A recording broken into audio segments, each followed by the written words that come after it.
علیکم ورحمۃ اللہ وبرکاتہ۔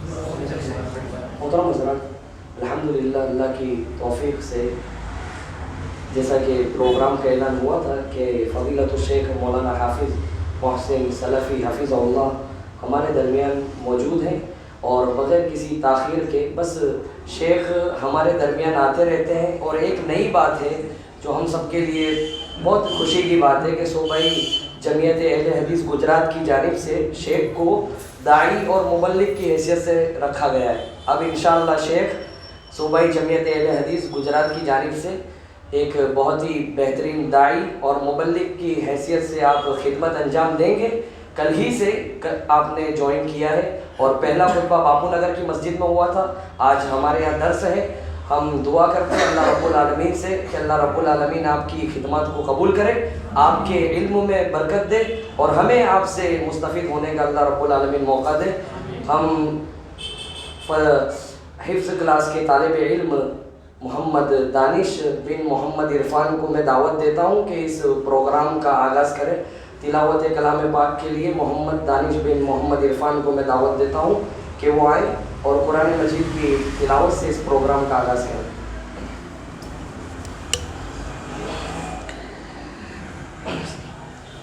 السلام علیکم ورحمۃ اللہ وبرکاتہ۔ اعوذ باللہ من الشیطان الرجیم، بسم اللہ الرحمن الرحیم، والتین والزیتون وطور سینین وهذا البلد الأمين لقد خلقنا الإنسان في أحسن تقويم ثم رددناه أسفل سافلين إلا الذين آمنوا وعملوا الصالحات فلهم أجر غير ممنون فما يكذبك بعد بالدين أليس الله بأحكم الحاكمين۔ السلام علیکم ورحمۃ اللہ وبرکاتہ۔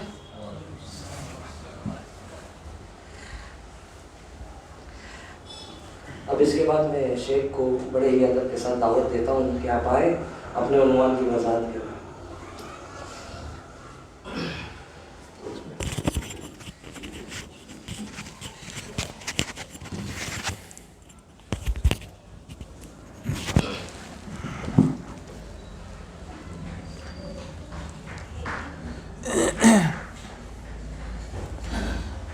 السلام علیکم ورحمۃ اللہ وبرکاتہ۔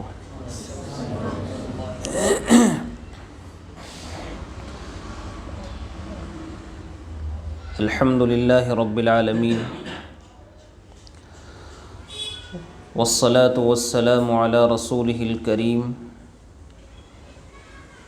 نبینا محمد وعلی آلہ واصحابہ اجمعین ومن تبعهم بإحسان إلى يوم الدين، أما بعد۔ قال الله تبارك وتعالى: أعوذ بالله من الشيطان الرجيم، بسم الله الرحمن الرحيم، يا أيها الذين آمنوا اتقوا الله حق تقاته ولا تموتن إلا وأنتم مسلمون۔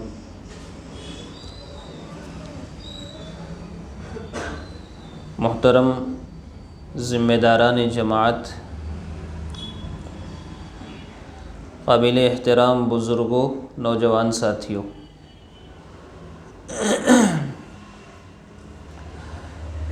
قرآن حکیم کی ایک آیت کریمہ آپ کے سامنے پڑھی ہے۔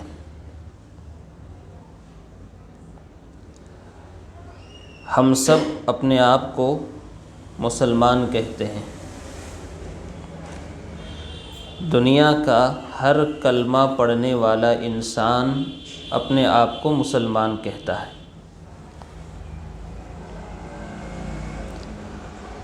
ہم دنیا کی نگاہ میں مسلمان ہیں،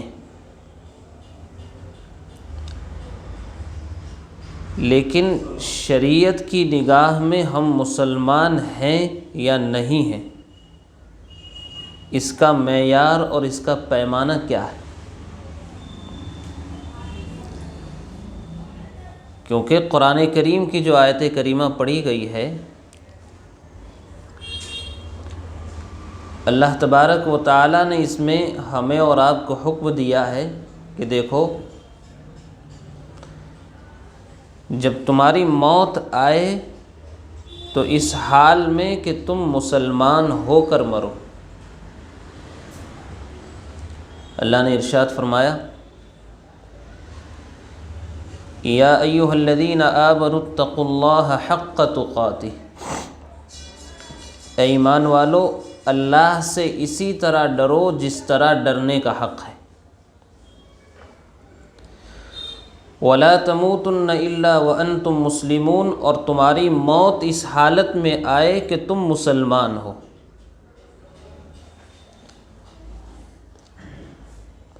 حضرت یوسف علیہ السلام کی دعا قرآن کریم میں مذکور ہے، دعا کرتے ہیں فاطر السماوات والارض، اے اللہ زمین و آسمان کا خالق تو ہی ہے، انت ولی فی الدنیا والآخرہ، دنیا اور آخرت میں میرا ولی، میرا مددگار صرف تو ہے۔ اب دعا کیا کر رہے ہیں؟ توفنی مسلمن، مجھے موت دے تو اسلام کی حالت میں دے۔ کون دعا کر رہے ہیں؟ نبی حضرت یوسف علیہ السلام۔ توفنی مسلمن، مجھے موت دے اسلام کی حالت میں دے، وَأَلْحِقْنِي بِالصَّالِحِينَ، اور مرنے کے بعد مجھے نیک لوگوں کے ساتھ ملا دینا۔ تو ہمارے اسلام اور مسلمان ہونے کا معیار کیا ہے؟ ٹھیک ہے، شریعت مانتی ہے، سماج مانتا ہے کہ ہم مسلمان ہیں، شریعت ہمیں مسلمان مانے، لیکن اللہ اگر ہمیں مسلمان نہ مانے تو اس اسلام کا فائدہ تو نہیں ہے۔ تو دلیل کیا ہے، معیار کیا ہے ہمارے اسلام اور مسلمان ہونے کا، کہ ہم کہہ سکے کہ ہم مسلمان ہیں؟ آئیے ایک روایت لیتے ہیں، صحیح مسلم کی روایت، حضرت عبداللہ ابن مسعود رضی اللہ تعالی عنہ اس کے راوی ہیں، فرماتے ہیں من سرہ ان یلقى اللہ غدا مسلما، جو آدمی یہ چاہتا ہے کہ وہ قیامت کے دن اللہ سے اس حال میں ملاقات کرے کہ وہ مسلمان ہو، تو کیا کرنا ہے اسے؟ فَلْيُحَافِظْ عَلَى هَؤُلَاءِ الصَّلَوَاتِ حَيْثُ يُنَادَى بِهِنَّ، اسے چاہیے کہ ان نمازوں کی حفاظت کرے جب اسے نماز کے لیے بلایا جاتا ہے۔ یہ معیار ہے۔ آج دیکھیے، آپ سروے کر لیں، بلا کسی تردد کے یہ بات کہی جا سکتی ہے کہ مسلمانوں کی اکثریت اس عمل سے غافل ہے، جو کہ مسلمان ہونے کی دلیل ہے۔ اب دیکھیں، منافق بھی اللہ کے رسول کے دور میں بتانے کے لیے نماز پڑھنے آتے تھے کہ ہم مسلمان ہیں، ہمارا معیار تو اس سے بھی گر چکا ہے۔ حدیث آگے بتا رہی ہے فَلْيُحَافِظْ عَلَى هَؤُلَاءِ الصَّلَوَاتِ حَيْثُ يُنَادَى بِهِنَّ، پھر آگے فرماتے ہیں کہ دیکھو فَإِنَّ اللَّهَ تَعَالَى شَرَعَ لِنَبِيِّكُمْ سُنَنَ الْهُدَى،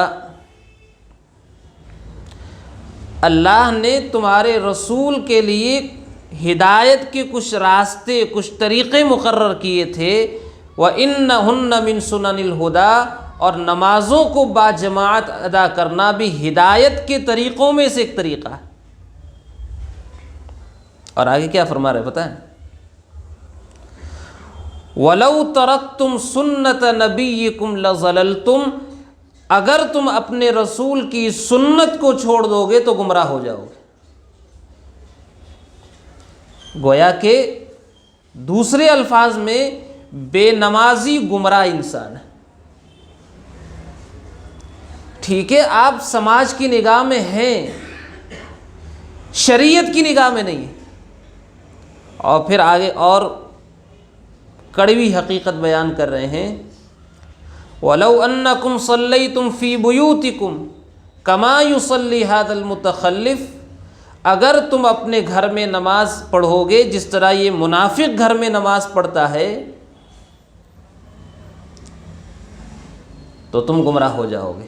اور پھر آگے فرماتے ہیں کہ ہمارے دور میں حال یہ ہوتا تھا کہ اگر کوئی آدمی بیمار ہے تو اس کو 2 آدمیوں کے سہارے لا کر کے صف میں کھڑا کر دیا جاتا تھا، اور ہمارے دور میں نماز سے پیچھے وہی رہتا تھا جس کے بارے میں معلوم ہوتا کہ یہ پکا منافق ہے۔ تو ایک بات واضح ہو گئی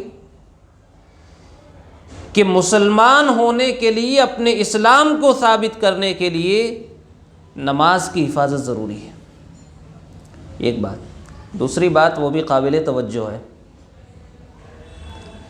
دیکھیے میں اور آپ ہم سب کہتے ہیں کہ ہمارا دعویٰ ہے کہ ہم قرآن و سنت کو ماننے والے ہیں، ہم قرآن و سنت پر عمل کرنے والے لوگ ہیں، یہ ہم سب کا دعویٰ ہے۔ لیکن دعویٰ بلا دلیل بے حقیقت ہوتا ہے، اس کی کوئی حقیقت نہیں ہوتی۔ آئیے قرآن سے پوچھتے ہیں، اللہ نے ارشاد فرمایا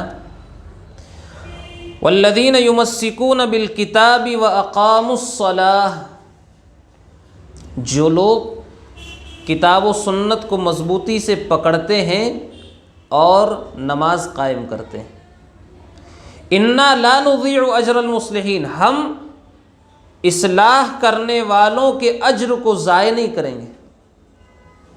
اب یہاں پر سمجھنے کے لیے قابل غور نقطہ یہ ہے کہ جو آدمی کتاب و سنت کو مضبوطی سے پکڑے گا وہ نماز بھی پڑھے گا، وہ روزے بھی رکھے گا، وہ زکوٰۃ بھی دے گا، وہ استطاعت ہے تو حج بھی کرے گا اور دیگر خیر کے اعمال بھی کرے گا، کیونکہ کتاب و سنت کو مضبوطی سے تھامنے میں ساری چیزیں آ جاتی ہیں۔ لیکن یہاں خاص نماز کا ذکر کیوں کیا؟ حالانکہ کتاب و سنت کو مضبوطی سے تھامنے میں ساری چیزیں آ جاتی، نہ زکوٰۃ کا ذکر ہوا، نہ حج کا ذکر کیا، نہ روزے کا ذکر آیا، کچھ نہیں۔ جو کتاب و سنت کو مضبوطی سے تھام کے رکھے گا اور نماز قائم کرے گا، نماز کا ذکر کیوں کیا اللہ نے؟ یہ بتانے کے لیے کہ جو آدمی زندگی میں یہ دعویٰ کرے کہ میں کتاب و سنت کو ماننے والا ہوں، اس کی زندگی میں دیکھا جائے گا کہ وہ نماز پڑھ رہا ہے کہ نہیں۔ اگر وہ نماز کا پابند ہے تب تو اپنے دعوے میں سچا ہے، اور اگر نماز کا پابند نہیں ہے تو اپنے دعوے میں جھوٹا انسان ہے۔ اسی لیے فرمایا کہ جو کتاب و سنت کو مضبوطی سے پکڑے گا اور نماز قائم کرے گا، ہم اس کے اجر کو ضائع نہیں کریں گے۔ تو 2 باتیں ہوئی، اپنے اسلام کو ثابت کرنے کے لیے نماز ضروری ہے، اپنے کتاب و سنت پر عمل کرنے کے دعوے کو ثابت کرنے کے لیے نماز ضروری ہے۔ اچھا ایک بات اور بتاؤں میں آپ کو، قابل توجہ نقطہ ہے۔ احادیث میں بہت ساری برائیوں کا ذکر کیا گیا کہ جس نے شراب پی اس کی نمازیں قبول نہیں کی جائیں گی، جو کسی کاہن سے، غیب کا دعویٰ کرنے والے سے کوئی سوال کرنے آیا، پوچھنے آیا، اس کی نماز قبول نہیں ہوگی۔ آخر ایک نماز ہی ایسا عمل کیوں ہے جس کے بارے میں کہا جا رہا ہے کہ نماز قبول نہیں ہوگی؟ یہ بھی کہہ سکتے تھے نا کہ روزہ قبول نہیں ہوگا، یہ بھی کہا جا سکتا تھا کہ اس کا حج قبول نہیں ہوگا، یہ بھی کہا جا سکتا تھا کہ اس کی زکوٰۃ قبول نہیں ہوگی۔ لیکن یہ برائی کرے گا تو اس کی نمازیں قبول نہیں کی جائیں گی۔ صرف نماز کا ذکر اللہ کے رسول صلی اللہ علیہ وسلم نے کیوں فرمایا؟ اس لیے فرمایا کہ نماز ہی درست نہیں ہوگی تو دیگر اعمال بھی کیسے درست ہوں گے؟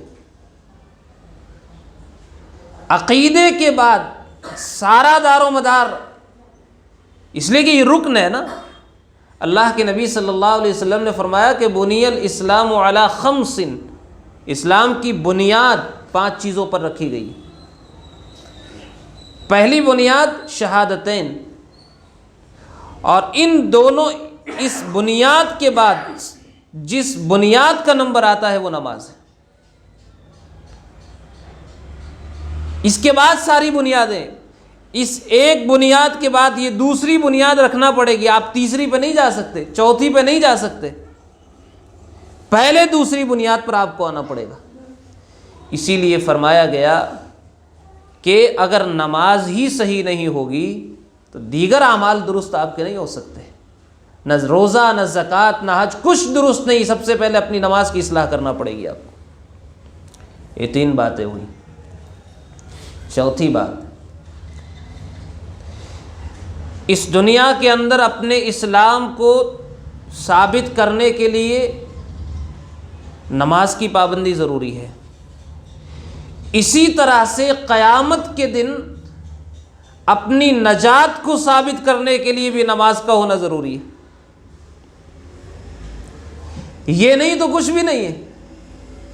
عقیدہ توحید کے بعد، عقیدہ رسالت کے بعد آپ کو ثابت کرنا پڑے گا اپنی نماز کا کہ میں نمازی تھا دنیا کے اندر۔ آئیے اس پر بھی دلیل لیتے ہیں۔ اللہ کے نبی علیہ الصلاۃ والسلام فرماتے ہیں نماز کے بارے میں، من حافظ علیہا، جس نے اس نماز کی حفاظت کی، کانت لہو نوراً و برہاناً و نجاتاً یوم القیامہ، اس کے لیے یہ نماز نور ہوگی، برہان ہوگی، دلیل، و نجاتاً، اور کامیابی کا ذریعہ ہوگی قیامت کے دن۔ اب آپ سوچئے میری اور آپ کی زندگی میں نمازوں کی اہمیت کیا ہے؟ جو کامیابی کی کنجی تھی، جو کامیابی کا پہلا زینہ تھا عقیدہ توحید کے بعد، وہ تو ہے ہی نہیں۔ ہمارے پاس کامیاب ہونے کے لیے دلیل کیا ہے؟ کانت لہو نوراً و برہاناً و نجاتاً یوم القیامہ۔ اچھا، نور کہا گیا، دیکھیے پل صراط پہ اندھیرا ہے، پل صراط کو پار کرنے کے لیے آپ کو روشنی کی ضرورت پڑے گی۔ جتنی زیادہ نیک اعمال کی شکل میں آپ کے پاس روشنی ہوگی، اتنی ہی آسانی کے ساتھ یہ پل پار ہوگا۔ اب تفصیل کا یہ وقت نہیں ہے، ورنہ سورۃ الحدید کی وہ آیتیں پڑھ کر سنا تھا کہ جب مومنین پل صراط پار کر رہے ہوں گے، پیچھے منافقین کہیں گے کہ تھوڑا ٹھہرو ہمارے لیے، تاکہ تمہاری روشنی کے ذریعے سے ہم بھی اس پل کو پار کر سکیں۔ قرآن ان سے کہے گا، ان سے کہا جائے گا جاؤ واپس دنیا کے اندر اور اس نور کو تلاش کر کے آؤ۔ گویا کہ ایک طرح سے ڈانٹ ہوگی، اس لیے کہ اب دنیا میں واپس جانے کا تو مسئلہ ہی نہیں ہے۔ اسی لیے اللہ کے نبی صلی اللہ علیہ وسلم نے فرمایا بشر المشائین فی الظلم، اندھیروں میں چل کر آنے والوں کو قیامت کے دن مکمل نور کی بشارت دے دو۔ کیا مراد ہے؟ جو لوگ اندھیروں میں چل کر، یعنی نماز فجر میں، نماز عشاء میں چل کر کے آتے ہیں نماز کے لیے، ان کو مکمل نور کی بشارت دے دو کہ قیامت کے دن انہیں مکمل نور حاصل ہوگا۔ جس کے پاس نور نہیں ہوگا وہ کامیاب نہیں ہو سکے گا، اور نور حاصل کرنے کا ایک بڑا ذریعہ نماز ہے۔ کانت لہو نوراً و برہاناً و نجاتاً یوم القیامہ۔ کیا دلیل ہے کامیاب ہونے کے لیے؟ ایک چیز اور آگے آئیے، آگے حدیث کہہ رہی ہے وَمَن لَّمْ يُحَافِظْ عَلَيْهَا، جس نے ان نمازوں کی حفاظت نہیں کی اس کے لیے نہ نور ہوگا، نہ دلیل ہوگی کامیاب ہونے کے لیے، اور نہ وہ اللہ کے یہاں سرخرو ہو پائے گا۔ بلکہ آگے ایک بات بیان فرمائی، دیکھیے قیامت کے دن اعمال کے اعتبار سے انسان کی ایک الگ پہچان ہوگی، اعمال کے اعتبار سے انسان کی ایک پہچان ہوگی۔ مثلا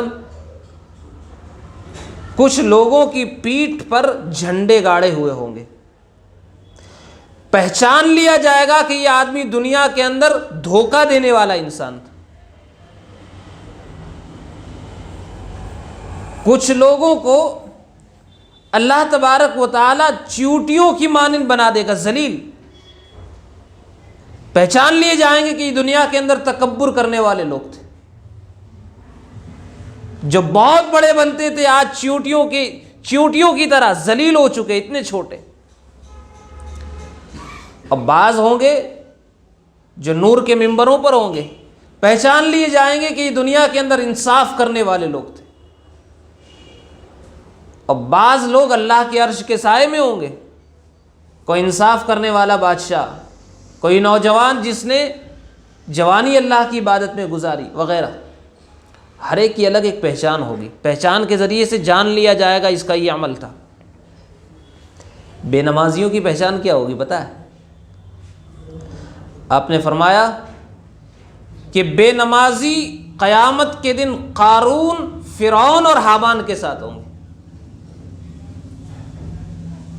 پہچان لیے جائیں گے کہ یہ بدبخت دنیا کے اندر بے نمازی تھی، انہوں نے دنیا کے اندر نماز نہیں پڑھی تھی۔ ایک بات تو یہاں پر یہ ہو گئی کہ بے نمازی قارون، فرعون اور حامان کے ساتھ ہوں گے، اور نمازی کس کے ساتھ ہوگا؟ آئیے اس پر بھی ایک دلیل دے دیں تاکہ دونوں شکلیں ہمارے سامنے واضح ہو جائے کہ ہم رہنا کس کے ساتھ چاہتے، آیا قارون، فرعون اور حامان کے ساتھ یا کسی اور کے ساتھ؟ آئیے اس پر بھی دلیل لے لیتے ہیں۔ اللہ کے نبی صلی اللہ علیہ وسلم کے ایک صحابی خادم ربیعہ بن کعب الاسلمی رضی اللہ تعالی عنہ، ایک موقع پر اللہ کے نبی صلی اللہ علیہ وسلم خوش ہیں، آپ نے فرمایا ربیعہ سوال کرو تم کو دیا جائے گا، کیا مانگنا چاہتے ہو مانگو۔ اب دیکھیے صحابہ کرام دنیاوی اعتبار سے کمزور لوگ تھے، چاہتے تو دنیا مانگ سکتے تھے۔ آج ہماری دعاؤں میں ہے کیا؟ دنیا ہی تو ہے نا، لیکن ان کی نگاہ آخرت پر تھی، وہ چاہتے کہہ سکتے تھے اللہ کے رسول اچھے کاروبار کے لیے دعا کر دیجیے، اچھے مکان اور بنگلے، کھیتی باڑی، بزنس مین، اچھا تاجر بن جاؤں، آپ دعا کر دیجیے، لیکن یہ دعا نہیں کی۔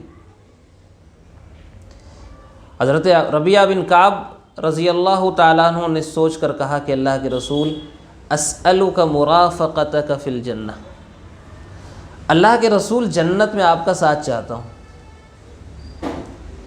جس طرح دنیا میں آپ کے ساتھ ہوں نا، ہر وقت آپ کی خدمت میں لگا رہتا ہوں، آپ کی مجلسوں میں بیٹھتا ہوں، آپ کے پیچھے نمازیں پڑھتا ہوں، آپ کے درس واعظ و نصیحت سنتا ہوں، جنت میں بھی آپ کے ساتھ رہنا چاہتا ہوں۔ اللہ اکبر، کیا فرمایا پتہ ہے؟ جنت میں ساتھ میں رہنا چاہتے ہو فَأَعِنِّي عَلَى نَفْسِكَ بِكَثْرَةِ السُّجُودِ، کثرت سے نفلی نمازیں پڑھا کرو۔ یہ بے نمازی قارون، فرعون اور حامان کے ساتھ ہے، اور یہ نمازی جنت میں رسول کے ساتھ ہے۔ اب فیصلہ ہم خود کریں ہمیں رہنا کس کے ساتھ ہے۔ اور ایک بات بتاؤں کہ رسول نے اپنے صحابہ کو اور اپنی امت کو بے عمل کبھی نہیں بنایا۔ اس طرح آج کھیل ہو رہا ہے ہمارے دین کے ساتھ، رسول نے اپنی امت کو بے عمل کبھی نہیں بنایا۔ یہ نہیں کہا ٹھیک ہے تم میرے خاص خادم ہو، میرے آدمی ہو، میں تمہاری سفارش کر دوں گا، نہیں، اگر ساتھ میں رہنا چاہتے ہو جنت میں، فرض تو پڑھ ہی رہے ہو، مزید نفلی نمازیں پڑھو۔ اچھا، اور آگے بڑھتے ہیں نماز کے حوالے سے۔ قیامت کے دن اللہ نے ارشاد فرمایا یوم یکشف عن ساق ویدعون الی السجود فلا یستطیعون۔ اللہ نے فرمایا اس دن کو یاد کرو جس دن لوگوں کو سجدے کے لیے بلایا جائے گا، یعنی قیامت کے دن۔ فلا یستطیعون، سجدہ کر نہیں سکیں گے۔ خاشعۃ ابصارہم ترہقہم ذلہ، ان کی نگاہیں ذلت کے مارے جھکی ہوئی ہوں گی، ذلت چھائی ہوئی ہوگی۔ گویا کہ بے نمازی اللہ کے نزدیک ذلیل انسان ہے۔ دنیا کا عزت دار انسان ہو سکتا ہے، اللہ کے نزدیک عزت دار انسان نہیں ہو سکتا۔ اب سوال یہ ہے کہ یہ ذلت کیوں ان کے اوپر چھائی ہوئی ہوگی؟ قیامت کے دن ذلت کا ذریعہ بننے والی چیز کیا ہوگی؟ اللہ نے آگے فرمایا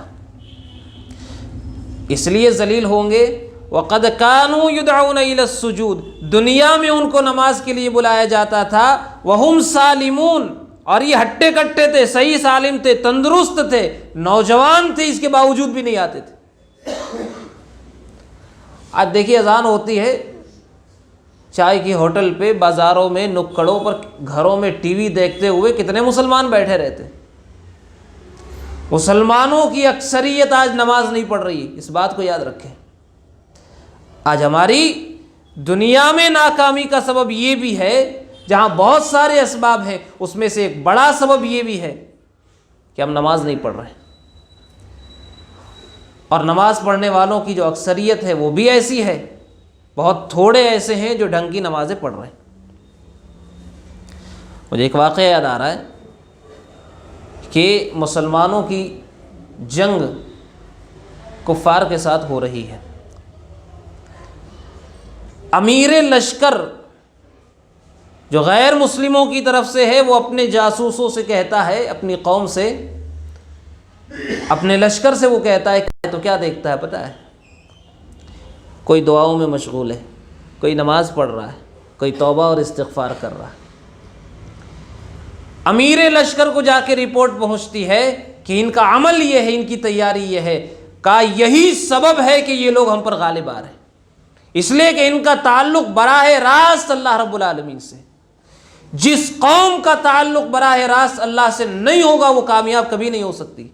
ہمارا تعلق براہ راست اللہ رب العالمین سے مضبوط ہے ہی نہیں، یہی وجہ ہے کہ ہم اس وقت ناکام ہیں۔ اور بظاہر علماء کی یہ باتیں آج کے اس مادی دور میں انسان کو نہیں سمجھ میں آتی، اور اسی لیے مار بھی کھا رہا ہے وہ۔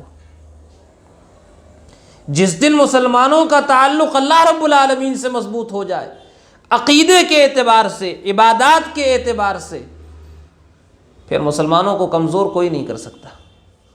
لیکن شرط ہے کہ ہم نمازوں کے ذریعے اللہ رب العالمین سے اپنے تعلقات کو مضبوط کریں۔ دیکھیے کبھی کبھی ایسا ہوتا ہے کہ انسان کمزور ہے، کچھ کرنا چاہتا ہے لیکن انسان کمزور ہے، وسائل اس کے پاس نہیں ہے، طاقت اس کے پاس نہیں ہے، جذبہ ہے اس کے اندر کہ میں کچھ کروں، لیکن کر نہیں سکتا، کیا کرے وہ؟ آئیے اس پر بھی ایک دلیل لیتے ہیں۔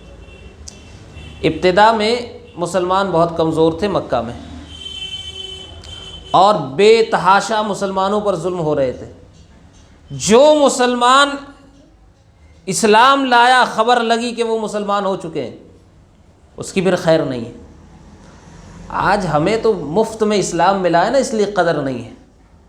صحابہ کرام نے قربانیوں سے اسلام کو حاصل کیا تھا، ہم نے کوئی قربانی نہیں دی۔ آج ہمارا حال تو یہ کہ ہم ڈھنگ سے قرآن سیکھنے کی قربانی نہیں دے رہے، ہم دروس میں بیٹھنے کی قربانیاں نہیں دے پا رہے۔ ہم بڑی قربانیاں کہاں دیں گے؟ الا یہ کہ اللہ توفیق دے دے، وہ الگ چیز ہے۔ اس لیے کہ اسلام ہمیں مفت میں ملا، بغیر کسی قربانی کے ملا، اس لیے قدر نہیں۔ تو جب صحابہ کرام پر ظلم ہو رہے تھے تو صحابہ کرام نے، اب انسان ہے نا، کبھی نہ کبھی چاہتا ہے کہ میں بھی بدلہ لوں۔ ٹھیک ہے، اگر کسی نے 10 تھپڑ ماری ہے تو سوچتا ہے ایک تو مارو، بھلے 10 کا بدلہ 10 نہیں لے پائے گا وہ۔ صحابہ کرام نے سوچا کہ بدلہ لیا جائے، اللہ نے روک دیا، نہیں۔ ابھی دیکھیے اللہ علی کل شیء قدیر ہے نا، اللہ ہر چیز پر قادر ہے۔ اللہ تبارک و تعالی چاہتا تو اپنے رسول کی اور اپنے صحابہ کرام کی مدد کر سکتا تھا، غیب سے مدد کر سکتا تھا، لیکن یہاں امت کو طریقہ بتلایا جا رہا ہے کہ جب تم تعداد کے اعتبار سے کمزور ہو، وسائل کے اعتبار سے تم کمزور ہو، کچھ کرنے کی پوزیشن میں نہیں ہو، تو ان حالات میں تم کیا کرو؟ کیا کرو گے تم؟ آئیے قرآن کو پڑھتے ہیں۔ اللہ نے فرمایا الم تر الی الذین قیل لهم کفوا ایدیکم، کیا آپ نے ان لوگوں کو نہیں دیکھا جن سے کہا گیا کہ اپنے ہاتھوں کو روک کے رکھو؟ یعنی لڑائی نہیں کرنا، ابھی جھگڑے نہیں کرنا، اس پوزیشن میں نہیں ہو۔ کرنا کیا ہے؟ واقیموا الصلاۃ، نماز قائم کرو، وآتوا الزکاۃ، اور زکوٰۃ دیتے رہو۔ یعنی نماز کے ذریعے اللہ تبارک و تعالیٰ سے اپنا رشتہ مضبوط کرو۔ انسان کا رشتہ جتنا زیادہ اللہ سے مضبوط ہوگا اتنے ہی راستے اللہ انسان کے لیے کھولتا جائے گا۔ آج ہم پریشان ہیں نا، پریشانیوں کے بادل چھائے ہوئے، بیماریوں کے ذریعے سے، نئے نئے قوانین کے ذریعے سے، اور ہر آئے دن ایک نئی مشکل مسلمانوں کے سامنے کھڑی ہے۔ ہونا یہ چاہیے تھا کہ اتنا ہی زیادہ مسلمان اللہ کے سامنے جھک جاتا۔ یہ تعلیم صحابہ کرام کو بھی دی گئی تھی، اور یہ تعلیم تو ہے نا، بارہا یہ آیات سنتے، یا ایھا الذین آمنوا استعینوا بالصبر والصلاۃ، نماز کے ذریعے اللہ سے مدد طلب کرو، صبر کے ذریعے سے اللہ سے مدد طلب کرو۔ ایک اور قابل غور نقطہ جو نماز کے حوالے سے ہے، دیکھیے آج دنیا کی مسلمانوں کی ایک بڑی اکثریت عقیدہ شفاعت کو نہ سمجھنے کی وجہ سے بے عمل ہو چکی۔ بھائی وہ نماز پڑھے نہ پڑھے کیوں، ہماری سفارش ہو جائے گی۔ وہ روزہ رکھے نہ رکھے، کسی کا عقیدت مند ہے، وہ سوچتا ہے کہ میری سفارش فلاں کر دیں گے۔ اس عقیدے کی ناسمجھی کی بنا پر امت کی ایک بڑی اکثریت بے عمل ہو چکی۔ لیکن بے نمازی اتنا بدبخت انسان ہے کہ اس کی سفارش کوئی نہیں کر سکے گا، اور اگر کوئی کر بھی دے تو فائدہ نہیں پہنچائے گی۔ یاد رکھیں، نماز کا معاملہ اتنا اہم ہے کہ اگر بے نمازی ہو کر کے انسان مر گیا کوئی سفارش نہیں کر سکے گا، اور اگر کوئی کر بھی دے تو اس کی سفارش کام نہیں آئے گی۔ دلیل آئیے قرآن کو پڑھتے ہیں۔ جنت میں جب جنتی چلے جائیں گے تو جہنمیوں سے پوچھیں گے ما سلککم فی سقر، جہنم میں کیوں گئے؟ کون سی بدعملی تھی، کون سا گناہ تھا جس کی وجہ سے تم جہنم میں چلے گئے؟ پہلا گناہ بیان کریں گے، قالوا لم نک من المصلین، ہم نمازی نہیں تھے، بے نمازی تھے۔ ولم نک نطعم المسکین، مسکینوں کو کھلاتے نہیں تھے۔ وکنا نخوض مع الخائضین، بیکار کی بحثوں میں پڑے رہتے تھے۔ اب دیکھیے نا، سیاسی بحثیں چل رہی ہیں، اس سے ہمارے دین اور دنیا کا کوئی مطلب نہیں ہے۔ کسی کی ٹانگ کھینچ رہے ہیں، کسی کی برائیاں ہو رہی ہیں، کسی کو ہٹانے کا چکر، کسی کو لگانے کا چکر، یہی سب چل رہا ہے۔ اس سے کوئی فائدہ نہیں ہے سوائے اختلاف اور انتشار کے، امت کا کوئی فائدہ نہیں۔ آج تو ضرورت اس بات کی تھی کہ مسلمان اپنی ضرورتوں سے فارغ ہو کر کاروبار کرے، کمائے، لیکن فارغ ہو کر فوراً وضو کر کے اللہ کے سامنے جھکے۔ یہی تو جھکنے کا وقت ہے۔ آج نہیں جھکو گے تو کب جھکو گے؟ تلاوت کرتا، استغفار کرتا، لیکن یہ نہیں ہو رہا ہے۔ یہ دیکھ رہا ہے کہ ہاں کرفیو میں کچھ ڈھیل ہوئی کہ نہیں، اس کی فکر ہے اسے۔ آج یہ فکر ہے کہ حالات کب نارمل ہوں گے؟ حالات تبھی نارمل ہوں گے جب ہمارے اعمال نارمل ہوں گے۔ قرآن کہہ رہا ہے وَكُنَّا نَخُوضُ مَعَ الْخَائِضِينَ، بیکار کی بحثوں میں لگے رہتے تھے۔ وَكُنَّا نُكَذِّبُ بِيَوْمِ الدِّينِ، قیامت کو ہم جھٹلاتے تھے۔ حَتَّى أَتَانَا الْيَقِينُ، یہاں تک کہ موت آ گئی۔ اس کے بعد آگے قرآن نے کہا کہ یہ ایسے بدبخت لوگ ہیں فَمَا تَنْفَعُهُمْ شَفَاعَةُ الشَّافِعِينَ، کہ سفارش کرنے والوں کی سفارش ان بدبختوں کے حق میں کوئی کام نہیں آئے گی۔ بے نمازی ہو کے اگر مر گیا نا تو کسی کی سفارش نہیں چلے گی، بے نمازی کے حق میں سفارش ہوگی ہی نہیں۔ اب آپ سوچئے بے نمازی ہو کے مرنا ہے یا نمازی ہو کے؟ ہر آدمی سوچے۔ اور آگے چلتے ہیں اس حوالے سے۔ دیکھیے رسول کے بارے میں ہم یہی جانتے ہیں کہ وہ رحمت للعالمین ہے، وما ارسلناک الا رحمت للعالمین، ہم نے آپ کو عالمین کے لیے رحمت بنا کر کے بھیجا۔ اب یہ رحمت والا نبی اگر کسی کے لیے بد دعا کرے نا، اس کا معنی یہ ہے کہ وہ بڑا گمبھیر معاملہ ہے اور ڈینجر معاملہ ہے۔ رسول جلدی کسی کے لیے بد دعا نہیں کرتے۔ رسول کو تکلیف پہنچائی گئی، رسول کیا دعا کر رہے ہیں؟ اللہم اغفر لقومی فإنہم لا یعلمون، اے اللہ میری قوم کو معاف کر دے، یہ مجھے جانتی نہیں۔ چچا کا قاتل سامنے آیا، اسلام قبول کر لیا، ٹھیک ہے معاف کر دیا۔ سگی بیٹی کا قاتل، سگی بیٹی، آپ اندازہ کیجئے ہماری اور آپ کی بیٹی کو کوئی قتل کر دے، ہم کیا کریں گے اس کے بارے میں۔ سگی بیٹی کا قاتل سامنے آیا، ٹھیک ہے معاف کر دیا۔ فتح مکہ کے موقع پر آپ کو ستانے والے بڑے بڑے لوگ سامنے، کہا اذهبوا فانتم الطلقاء، جاؤ سب آزاد ہو۔ لیکن جب نماز کا معاملہ آیا نا تو رسول نے بد دعا دی۔ اپنی ذات کو تکلیف پہنچی، کوئی مسئلہ نہیں، بیٹی کو قتل کر دیا، معاف کر دیا۔ چچا کا قاتل آیا، معاف کر دیا۔ صحابہ اپنے ساتھیوں کو قتل کرنے والے لوگ آئے، معاف کر دیا۔ لیکن غزوہ احزاب میں کفار نے اتنا مشغول کر دیا کہ ان کی وجہ سے جب نماز عصر چھوٹی، رسول نے بد دعا دی کہ اللہ ان کے گھروں کو آگ سے بھر دے۔ کبھی بد دعا نہ دینے والا نبی جب نماز چھوٹتی ہے کسی کی وجہ سے تو آگ کی بد دعا دے رہا ہے، لعنت فرما رہا ہے۔ اور ایک بات بتا دوں، آج ہماری زندگیاں غیر محفوظ کیوں ہیں پتہ ہے؟ بہت سارے اسباب ہیں۔ زندگیوں کے غیر محفوظ ہونے کے اسباب میں سے بڑا سبب نمازوں کو چھوڑ دینا۔ حدیث کیا ہے؟ اللہ کے نبی صلی اللہ علیہ وسلم فرماتے ہیں من صلی الصبح فہو فی ذمۃ اللہ، جس نے صبح کی نماز پڑھ لی وہ اللہ کی حفاظت میں آ گیا۔ گویا کہ جو آدمی صبح کی نماز نہیں پڑھتا اپنے آپ کو محفوظ نہ سمجھے، وہ کسی بھی بیماری، کسی بھی حادثے کا شکار ہو سکتا ہے، کسی بھی ناکامی کا وہ شکار ہو سکتا ہے، اس لیے کہ وہ بے نمازی، صبح کی نماز کے لیے وہ نہیں اٹھا۔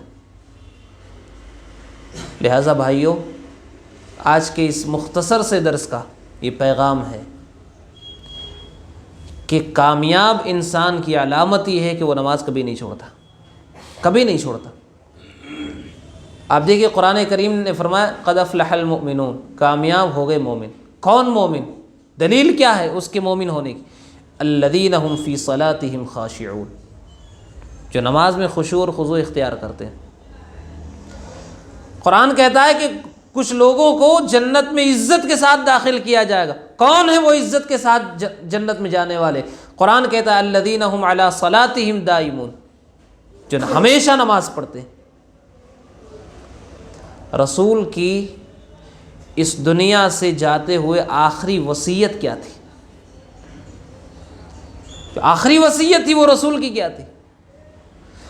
بلکہ اللہ کے نبی علیہ الصلاۃ والسلام جب بیمار تھے، آپ کو ذرا سا ہوش آتا، صحابہ کرام آپ کو سہارے سے مسجد میں لے جاتے، حدیث کے الفاظ ہے کہ آپ کے پیر زمین پہ گھسٹتے ہوئے جاتے تو لکیریں بناتے ہوئے جاتے تھے، چل نہیں پاتے تھے نا آپ، سہاروں سے آپ کو لے جایا جاتا تھا۔ اس رسول کی آخری وصیت امت کے نام کیا تھی؟ الصلاۃ الصلاۃ وما ملکت ایمانکم، لوگوں نماز کا خیال رکھنا، اور جو اپنے انڈر میں ہے نا، جو بھی تمہارے انڈر میں کام کر رہے ہیں، نوکر کام کرنے والے، ان کا خیال رکھنا۔ آج آپ دیکھیے جن جن باتوں کی رسول نے وصیت کی تھی، امت ان وصیتوں کو نظر انداز کر رہی ہے۔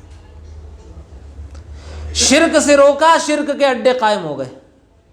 نماز کی اہمیت بتائی، مسلمانوں نے نمازیں چھوڑ دی۔ آپ غور کرتے جائیے، وقت نہیں ہے ورنہ ایک ایک مثال میں آپ کے سامنے رکھتا کہ جن چیزوں سے منع کیا گیا امت آج وہی کر رہی ہے، اور جن چیزوں کو کرنے کا حکم تھا امت وہی چھوڑ رہی ہے۔ اور یہی وجہ ہے کہ حالات ہمارا ساتھ نہیں دے رہے۔ حالات ہمارا ساتھ تبھی دیں گے جب ہم رسول کا ساتھ دیں گے، جب ہمارا تعلق اللہ رب العالمین سے مضبوط اور گہرا ہوگا۔ لہذا ضروری ہے کہ ہم اپنا تعلق اللہ رب العالمین سے جوڑیں، نماز کو سیکھیں، نماز کے مسائل کو جانیں، نماز کے طریقے کو جانیں، اوقات کو جانیں، اور پھر نہایت ہی خشوع اور خضوع کے ساتھ اللہ کے سامنے عاجزی کے ساتھ روئیں، گڑ گڑائیں، اور اپنے مسائل کے حل کے لیے اللہ رب العالمین سے اپنے تعلق کو جوڑیں۔ یہی آج کے اس مختصر سے درس کا پیغام ہے۔ اللہ رب العزت سے دعا ہے رب العالمین سب سے پہلے مجھے اور آپ کو بھی ان باتوں پر عمل کی توفیق عطا فرمائے۔ رب العالمین نماز میں ہونے والی کوتاہیوں کی اصلاح کی توفیق ہم سب کو عطا فرمائے۔ رب العالمین جو مسجد سے دور ہیں، اللہ تو انہیں مسجد سے قریب کر دے۔ رب العالمین جو نمازوں کے پابند ہیں، انہیں تا دم حیات اس پر استقامت عطا فرما۔ رب العالمین ہم سب کو دین کی خدمت کی توفیق عطا فرما۔ رب العالمین ہم سب کی عملی کوتاہیوں کو معاف فرما، درگزر فرما۔ رب العالمین آج کے اس پروگرام کو تو قبول فرما لے، اس کے مفید اثرات اللہ تو دور دور تک پہنچا دے۔ وآخر دعوانا ان الحمدللہ رب العالمین، والسلام علیکم ورحمۃ اللہ وبرکاتہ۔ کیا ہم تعداد میں ان سے کم ہیں؟ کہ نہیں۔ کیا طاقت میں ہم ان سے کم ہیں؟ کہ نہیں۔ کہ جب ہمارے پاس تعداد بھی زیادہ ہے، ہمارے پاس قوت بھی زیادہ ہے، تو یہ کمزور مسلمان آخر ہم پر غالب کیوں آ رہے ہیں؟ سبب کیا ہے؟ رات میں ایک جاسوس بھیجا جاتا ہے کہ جاؤ دیکھ کر کے آؤ مسلمانوں کے قافلے میں کہ وہ لوگ رات میں تیاری کیا کرتے ہیں، کیا ان کی تیاری ہے۔ جب قافلہ جاتا ہے